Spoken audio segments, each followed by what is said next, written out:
labarin soyayya ta yaushe zan furta, wacce nake kauna tabbas yau ita mata so ne.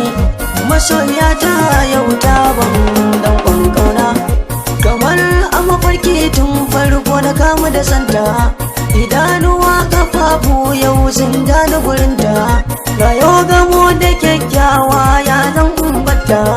Ki yarje ki so ni, daure kar ki bar ni, to shi za ki bani.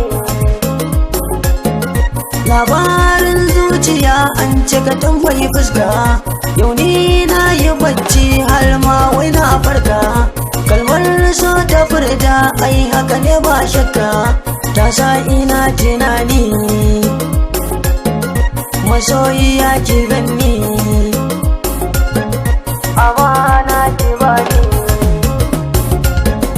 Ta zamto fitila a cikin zuciyata, kullum burina shine ya zan inganta. Idan na tashi bacci ai sunanta na furta, zuciya na kuna akan so da ƙauna.